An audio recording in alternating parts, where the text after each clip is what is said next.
नमस्कार, मैं विश्वास राय आपका स्वागत करता हूं टारगेट विद विश्वास राय चैनल में। आज हमने बहुत ही महत्वपूर्ण टॉपिक लिया है मैथ का। वो रिकरिंग है, जिसको आप आवृत्ति या बार भी कहते हैं। और इस टॉपिक से क्वेश्चन मिलेंगे आपको, इसका पूर्ण विश्वास दिलाता हूं। यदि आप पेपर एनालिसिस करें, पिछले 10 सालों का पेपर एनालिसिस करें, तो आपको लगेगा कि यहां से प्रश्न पूछे जा रहे हैं और बहुत ही महत्वपूर्ण प्रश्न हैं। और किस प्रकार के प्रश्न पूछे जा रहे हैं, किस तरीके से हम उसे सॉल्व करेंगे, आइए अब उसी पर हम विचार करते हैं। यानी आज का टॉपिक आपका है बार, या आवृत्ति कह सकते हैं, या रिकरिंग कह सकते हैं। आइए हम इसके पहले प्लेटफॉर्म को समझते हैं, इसकी पहले पृष्ठभूमि समझते हैं। आते हैं बच्चों, टॉपिक पे आइएगा। जैसे यदि आपसे किसी ने ऐसे लिख दिया 0.33333 डॉट डॉट डॉट डॉट और इनफाइनाइट तक, तो एक ही संख्या जब बार बार खुद को दोहराती है तो उसके ऊपर हम बार लगा देते हैं। यानी हम इसको ऐसे भी लिख सकते हैं कि ध्यान दीजिएगा, 0.3 के ऊपर बार, 0.3 के ऊपर बार। अगर आपको यह दिखाई दे रहा है कि 0.3 के ऊपर बार है, तो आप कह सकते हैं कि उसको ऐसे भी हम लिख सकते हैं कि जिसके ऊपर बार होता है वही बार बार रिपीट होती है, इसी को आवृत्ति कहते हैं। यानी 0.33333, तो हमने 3 के ऊपर क्या दे दिया, बार दे दिया। अगर इसी को फ्रैक्शन में चेंज करना हो, भिन्न में चेंज करना हो, एक बात और ध्यान दीजिएगा कि जो रिकरिंग होती है, आवृत्ति और बार वाले संख्याएं होती हैं, वो सदैव रेशनल नंबर होते हैं, यानी परिमेय संख्याएं होती हैं, क्योंकि उन्हें P/Q के रूप में लिखा जा सकता है। हम बात करेंगे उस पे। आते हैं टॉपिक पे। अगर इसको किसी ने कहा कि इसे फ्रैक्शन में बदलिए या भिन्न में बदलिए, तो क्या किया जाता है बच्चों कि 3 जितनी संख्याओं के ऊपर बार होता है उतना ही नीचे 9 लिखते हैं। तो केवल एक संख्या के ऊपर बार है, तो हमने लिख लिया 3/9, यानी 3 एक कम 3 और 3 त्रिका 9, यानी आ गया 1/3। लेकिन अब कोई हमसे यह कहे कि क्या आप सही हैं, पहले तो आप सबूत दें कि आप सही हैं, तब ना हम माने कि ये चीज आगे जा सकती है। तो आइए, अगर 1/3 को सॉल्व करने पर अगर ये चीज आ गई, तो हमारा नियम सही है, पूर्णतया सही है। तो एक में यदि हम 3 से भाग दें, तो दशमलव डाला, 3 त्रिका 9, फिर दशमलव पड़ चुका है, तो 3 त्रिका 9, फिर 3 त्रिका 9, यानी इसका मतलब हो गया कि ये चीज अब अनंत तक जाने वाली है। अर्थात हमने देखा कि हम चाहे यहां से यहां आए, चाहे यहां से यहां जाएं, दोनों संतुष्ट हो जा रहे हैं, दोनों जस्टिफाई हैं, अतः हमारा नियम सही है। अब आते हैं हम दूसरे प्रश्न पे। यदि आपसे ऐसे किसी ने क्वेश्चन कर दिया कि 0.93 के ऊपर बार, तो 0.93 के ऊपर बार यदि दे दिया, तो आपसे उसने कहा कि फ्रैक्शन में चेंज करो। तो आपने कहा कि चूंकि दो अंक हैं और दोनों अंकों की संख्या के ऊपर बार है, अतः हम लिख सकते हैं, दशमलव हट जाएगा, 93 बटे, और चूंकि 2 अंक हैं और दोनों के ऊपर बार है, तो 2 9 नीचे लिख लिया, 3 त्रिका 9, 3 एक कम 3 और 33, यानी इसका आंसर हो गया 31/33। मुझे पूरी उम्मीद है कि आपको समझ में आ रहा होगा कि जितनी संख्या के ऊपर बार होता है, हम उतना ही फ्रैक्शन बनाते समय उसके नीचे 9 लिखते हैं, उतना ही हम उसके नीचे 9 लिखते हैं। अगले क्वेश्चन पे आते हैं। अगर प्रश्न आपसे इस तरह से पूछ रहा है बच्चों, अब आपको ऐसे क्वेश्चन दे दिया कि 0.35 और 5 के ऊपर बार दे दिया, यानी 3 को फ्री कर दिया, 0.35 और केवल 5 के ऊपर बार है, 5 के ऊपर रिकरिंग है। तो आप इसे कैसे सॉल्व करोगे? आपसे प्रश्न पूछा कि इसे भिन्न में बदलो, फ्रैक्शन में बदलो। तो आइए देखते हैं, बहुत छोटा सा ट्रिक, तुरंत आपका आंसर आएगा। सबसे पहले पूरी संख्या लिख लेते हैं। जितनी संख्या के ऊपर बार नहीं होता, जिस संख्या के ऊपर बार नहीं होता, उसको घटा देते हैं। तो 5 के ऊपर तो बार है, 3 के ऊपर बार नहीं है तो 3 को घटा दिया, बटे जितनी संख्या के ऊपर बार होता है उतना 9 लिखते हैं। तो एक संख्या के ऊपर बार है तो 1 9, और जितनी संख्या के ऊपर बार नहीं होता उतना 0 लिखते हैं। तो एक संख्या के ऊपर बार नहीं है अतः 1 0, यानी आपका आंसर आ गया 32/90। 32/90, यानी अब इसे आप छोटा कर सकते हैं। आप जो भी आप कह सकते हैं कि 16 दूनी 32 और 45 दूनी 90, यानी 16/45 आपका आंसर हो गया। भिन्न में बदल चुका है, भिन्न में बदल चुका है। एक क्वेश्चन ऐसे ही और आप सॉल्व करेंगे। 0.275 और 75 के ऊपर बार है।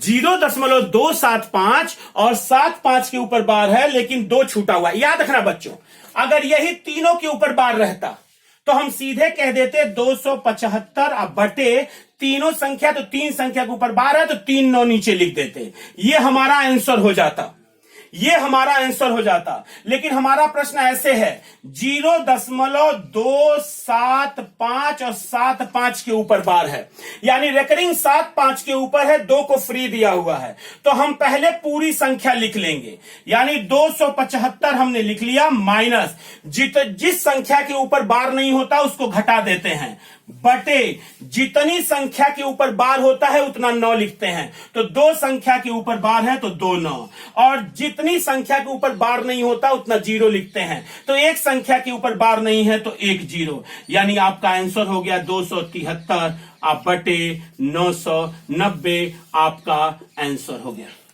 बहुत ही आसान प्रश्न, बहुत ही आसान, झटके से क्वेश्चन लग रहा है आपका, और आप आराम से इस चीज को समझते जा रहे हैं कि अगर एक संख्या अगर फ्री दे रहा है दशमलव के बाद तो हम पूरी संख्या लिख लेते हैं, जो फ्री होती है उसको घटा देते हैं, जितनी संख्या के ऊपर बार होता है उतना 9 लिखते हैं, और जितनी संख्या के ऊपर बार नहीं होता उतना 0 लिखते हैं। यहां 2 संख्या के ऊपर बार था तो 2 9, एक संख्या के ऊपर बार नहीं था तो 1 0, यहां पे तीनों पे बार था, पूरे पे बार था तो कुछ नहीं करना है, जितनी संख्या होगी उतना 9 नीचे लिख देना है, आराम से आपके क्वेश्चन सॉल्व हो जाएंगे। अगले क्वेश्चन पे आते हैं। आप इस तरह के भी प्रश्न देखते होंगे बच्चों, इस रेकरिंग में इस तरह के भी प्रश्न आते हैं, जैसे आपसे कह दिया 2.75 और पता चला कि इधर बार 9 दे के दशमलव के इधर बार दे दिया। तो एक बात याद रखना, अगर दशमलव के इधर बार होगा तो इसका मतलब होता है 0.75 75 75, यानी वो अपने आप को संख्या दोहरा रही है। लेकिन दशमलव के इधर अगर बार है तो इसका मतलब ये नहीं होता कि संख्या दोहरा रही है, इसका मतलब होता है संख्या ऋणात्मक है। संख्या कैसी है बच्चों? ऋणात्मक, यानी इसको हम ऐसे भी लिख सकते हैं -2 प्लस 0.75। अगर दशमलव के इधर पूर्ण वाला बार में है तो इसको माइनस कर देते हैं प्लस, और 0.75 यानी इसको 0.75 भी कह सकते हो, 0.75 जोड़ लेते हैं और इस तरीके से हमारा आंसर आ जाता है। तो आगे हम इसी पे क्वेश्चन सॉल्व करा रहे हैं आपसे, और आशा करेंगे कि आप क्वेश्चन सॉल्व करेंगे ताकि सभी तरह के रेकरिंग से क्वेश्चन आप तक पहुंच जाए। आते हैं टॉपिक पे, पहला क्वेश्चन लेते हैं। पहला क्वेश्चन लेते हैं, यहां पे बात समझ में आ गई। अगर आपसे ऐसे रहता 9.23 और 9 के ऊपर बार, 9.23 9 के ऊपर बार, तो आप कहते -9 आप प्लस 0.23, इसका मतलब ये है। तो आइए क्वेश्चन सॉल्व करते हैं, इसी को लेके क्वेश्चन सॉल्व करते हैं इसको लेके। पहला क्वेश्चन आपके पास जा रहा है कि 23.89 और -12.54, और 23 के ऊपर बार है और 12 के ऊपर भी बार है, यानी दशमलव के पहले बार है, और आपसे पूछा है कि इसका आंसर क्या होगा। तो आइए देखते हैं बच्चों, हम इसको -23 लिख सकते हैं, आप प्लस 0.89, और ये अगर ये मान लीजिए प्लस है, अगर मान लेते हैं कि चलिए हमने माइनस पे ही लिया था, तो ये माइनस होगा, तो माइनस और माइनस क्या हो जाएंगे? प्लस हो जाएंगे। 12 प्लस 0.54, अब हम देखें तो -23 और +12 यानी हो गया -11 और प्लस 0.89 और 0.5 4 जोड़ दीजिए। 9 4 13, 3 1, 8 5 13, 13 1 14, 1 यानी 1.43। यानी इसको ऐसे भी कह सकते हैं कि -11 + 1 + 0.43, यानी -11 में से 1 जाएगा तो -10 प्लस 0.43, यानी -10 का मतलब हो गया कि 10 के ऊपर बार और 0.43 यानी 10.43 यानी 10 के ऊपर बार और प्लस 43 आपका ये बच्चों आंसर हो गया। कितना आसान, कितना आसान है कि आपने देखा कि 23 है प्लस 8 9 12.54 दशमलव के इधर बार दिया हुआ है, अतः -23 + 0.89 माइनस और माइनस मिलके प्लस 12 प्लस और 10 0.54 -23 में से 12 जाएगा -11, 0.89 0.54 जोड़ोगे तो 1.43, 1.43 को आप लिख सकते हो 1 + 0.43, -11 में से 1 जाएगा तो -10 प्लस 0.43 और -10 को लिख सकते हो दशमलव की इधर बार 10 पर बार और इंटू 4 3 यानी 10.43 और दशमलव के इधर 10 के ऊपर बार है, रिकरिंग लगी हुई है। बात समझ में आ गई? अगला क्वेश्चन आते हैं, अगला क्वेश्चन आते हैं। बहुत बढ़िया, बहुत बढ़िया। आपसे क्वेश्चन हम पूछ रहे हैं 13.43 13 के ऊपर बार है प्लस 19.48 19 के ऊपर बार है आप प्लस 29.68 29 के ऊपर बार है। प्रश्न पूछ रहा है कि इसका आंसर दीजिए, उत्तर दीजिए इसका। तो बच्चों हमने आपको पहले सिखा दिया कि इसमें कुछ नहीं करना, -13 + 0.43 -19 क्योंकि ये माइनस हो जाएगा, -19 + 0.48 -29 + 0.68। अब इसे आप सॉल्व करें तो आप इनको इकट्ठा कर लें तो -9 9 18 3 18 21 1 2 और 2 2 4 1 5 5 1 6 यानी -61 और प्लस 8 8 16 16 3 19 9 1 6 1 7 7 4 11 11 4 15 यानी 1.59। इसको ऐसे भी लिख सकते हैं 61 + 1 + 0.59। हमने इसको तोड़ लिया। अब -61 में से 1 जाएगा तो -60 आप प्लस 0.59 यानी आप कह सकते हैं 60.59 और चूंकि माइनस है तो इसके ऊपर बार हो जाएगा। ये आपका आंसर हो गया, ये आपका आंसर हो गया, यानी आपका आंसर सटीक चला गया, आपका आंसर सटीक चला गया। अच्छा, अगले क्वेश्चन पे हम आते हैं, एक बार देख लीजिएगा। अगले क्वेश्चन पे आते हैं, अगले क्वेश्चन पे आते हैं। अगले क्वेश्चन पे हम देखें तो 0.3467 के ऊपर बार है और 0.1333 0.1333 और 3 के ऊपर बार है। आपसे कहा कि इसका आंसर कितना होगा, इसका आंसर कितना होगा। एक बात याद रखिएगा बच्चों कि ऐसे प्रश्नों को सॉल्व करते समय गलत होने की संभावना बहुत अधिक होती है। अगर हम सीधा जोड़ेंगे तो 7 3 10 को 0 1 6 3 9 1 10 यानी आगे की तरफ जाएगा। ऐसा किया जाता है कि 2-3 बार इसको लिख लेते हैं, 3 4 6 7। चूंकि यहां पे बार लगा हुआ है इसका मतलब है कि वो रिकरिंग है, आवृत्ति है, तो 6 7 6 7 6 7 डॉट डॉट डॉट। और इसको भी लिख लेते हैं 0.13333333 डॉट डॉट डॉट।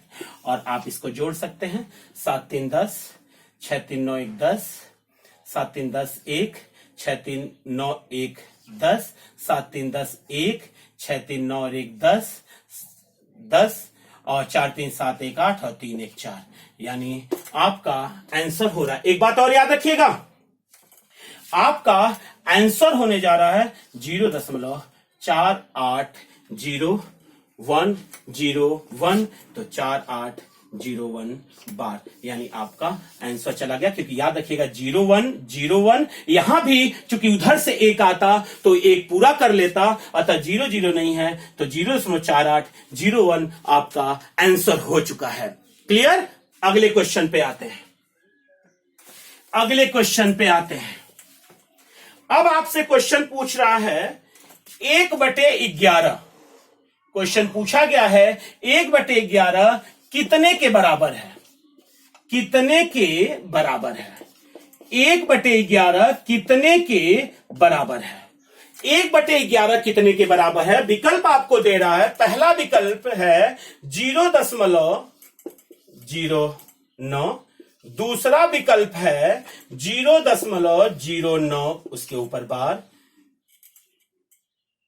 तीसरा विकल्प है 0.09 केवल 9 पे बार, और चौथा विकल्प है 0.009 उसके ऊपर बार। अब आपको बताना है कि ये कितने के बराबर है। आते हैं टॉपिक पे बच्चों। हम 1 में 11 से भाग दे देते हैं तो दशमलव डालेंगे तो 0 चला गया, यहां पे एक 0 और दिए, एक 0 और आ गया, 11 9 99, 1 बच गया। चूंकि यहां पे दशमलव दे चुके थे तो एक 0 तो आएगा ही, एक 0 यहां बढ़ाएंगे तो एक 0 और बढ़ जाएगा, 11 9 99, फिर 1 बच गया। दशमलव पहले पड़ा था तो एक 0 तो रहेगा ही, एक 0 और बढ़ाएंगे तो एक 0 और बढ़ जाएगा, 11 9 99, फिर 1 बचा। दशमलव पहले पड़ा था तो एक 0 तो रहेगा ही, एक 0 यहां बढ़ाएंगे तो एक 0 और बढ़ जाएगा, 11 9 99, और ये चीज अब खत्म होने वाली नहीं है। यानी आप देख रहे हैं बच्चों कि 0.09 फिर 0.9 यानी बार बार चेंज कर रहा है स्वयं को, यानी 0.09 के ऊपर बार होगा पूरे दोनों पे, यानी आपका बी वाला आंसर सही है, यानी 0.09 उसका आंसर है। 0.09 उसका आंसर है। बढ़िया। एक लास्ट क्वेश्चन आप लगाएंगे, एक लास्ट क्वेश्चन आप लगाएंगे। लास्ट क्वेश्चन है 0.63 प्लस 0.37 प्लस 0.80 इनके ऊपर बार लगा हुआ है। बहुत ही आसान क्वेश्चन है। 2 विकल्पों में झगड़ा करने वाले हैं आप, केवल 2 विकल्प ही हम देने वाले हैं। पहला विकल्प आपके पास जाने वाला है 1.80 के ऊपर बार, और दूसरा विकल्प जाने वाला है 1.81 के ऊपर बार। अगर आप इस तरीके से जोड़ देंगे सीधे बच्चों, 7 3 10, 0 6 3 9 8 17 और 1 18, तो ये वाला आंसर आप दे के चले जाएंगे, और जो कि ये आंसर पूर्णतया गलत होगा। ये आंसर पूर्णतया गलत होगा। अतः लगाएंगे कैसे, ध्यान दीजिएगा। चूंकि यहां पर रिकरिंग है तो ये रिपीट करेगा 0.63 63 63, 2-3 बार आप लिख सकते हैं। ऐसे इसको भी लिख लेंगे 3 7 3 7 3 7 डॉट डॉट, ऐसे इसको भी लिख लेंगे 8 0 8 0 8 0 डॉट डॉट।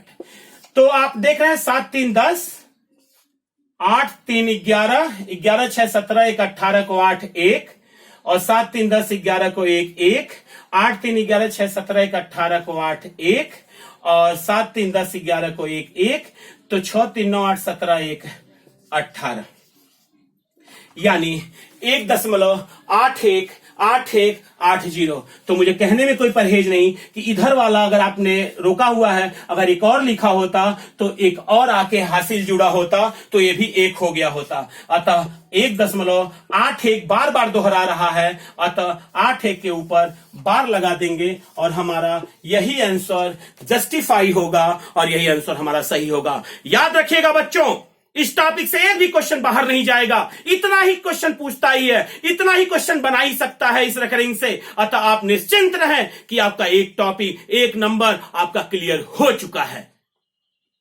लगातार हमारे इस चैनल के साथ जुड़े रहने के लिए इसे सब्सक्राइब और बेल बटन दबाना ना भूलें, ताकि नोटिफिकेशन समय से जाए और लगातार बने रहें। आपसे पुनः हम वादा करते हैं कि एक भी प्रश्न जाने नहीं देंगे, चाहे वो कहीं से आए प्रश्न हो। और इसके साथ ही आज के लिए इजाजत दीजिए। पुनः हम नए वीडियो के साथ, एक नए टॉपिक के साथ, एक नए शॉर्ट ट्रिक के साथ आपके पास पुनः आएंगे। तब तक के लिए जय हिंद।